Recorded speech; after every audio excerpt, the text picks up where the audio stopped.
সবাই যেখানে candle light dinner করছে, আমি আজ করছি ক্যান্ডেল লাইট কুকিং। আজ সকালেই ভেবে রেখেছিলাম যে আজ রাতে ডিনারের জন্য স্পেশাল কিছু রান্না করব, আর সেটা অবশ্যই হবে আমার ওনার ফেভারিট।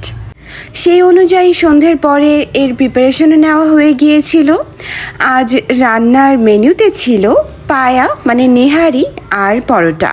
সব কিছু রেডি, রান্না বসাবো এমন টাইমে হয়ে গেল লোডশেডিং। আধ ঘন্টা অপেক্ষা করলাম, কারেন্ট আসলো না। 1 ঘন্টা যেতেও কারেন্টের কোনো খবর নেই। এরপরে যা বুঝলাম, আরও যদি লেট করি তাহলে আজ রাতে সবার ডিনার না করেই শুয়ে পড়তে হবে।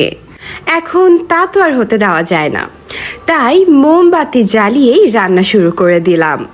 প্রথমেই নেহারি বসিয়ে নিচ্ছি। নেহারিটা হতে যেহেতু বেশ সময় লাগে, তাই নেহারিটা বসিয়ে আমি এদিকে রুটির জন্য গোলা করে নিচ্ছি। সাদা রুটি আমার বাসায় একেবারেই খাওয়া হয় না। রুটি যখনই খাওয়া হয় তখনই পরোটা অথবা লুচি। মানে আমার বাসায় আমার মনে হয় হেলদি ইটিংয়ের ট্রেন্ড নেই বললেই চলে। আজকে রাতের খাবারে যে আমি এইসব আয়োজন করছি, এটা কিন্তু আমার হাজব্যান্ড একেবারেই জানে না।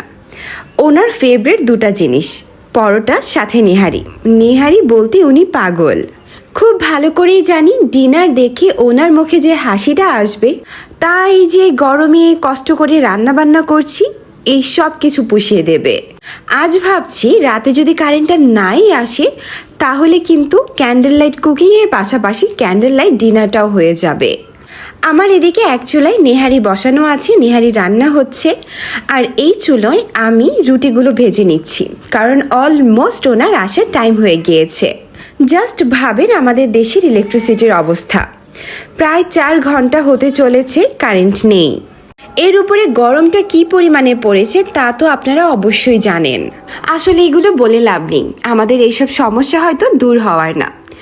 যাই হোক, আমার রুটি ভাজা যখন প্রায় শেষ তখন কারেন্ট এসে পড়েছিল। রাত বাজে তখন প্রায় 12টা। আমার উনিও অলরেডি চলে এসেছে, তাই একেবারে ঝটপট নেহারিটা বাগার দিয়ে নিয়েছি। প্রেশার কুকারে নেহারিটা রান্না করেছি, আর দেখতেই পাচ্ছেন থিকনেসটা, মানে ঝোলের যে থিকনেসটা কতটা সুন্দর এসেছে। আমি কিন্তু এতে কোনো কর্নফ্লাওয়ার দিইনি। যাই হোক, উনি খাবারের জন্য অপেক্ষা করছে, আমারও প্রচুর খিদে লেগে গিয়েছে। এই গরমের মধ্যে ক্যান্ডেল লাইট ডিনার তো আর করা হলো না, বাট ভরপেট খাওয়া কিন্তু ঠিকই হবে।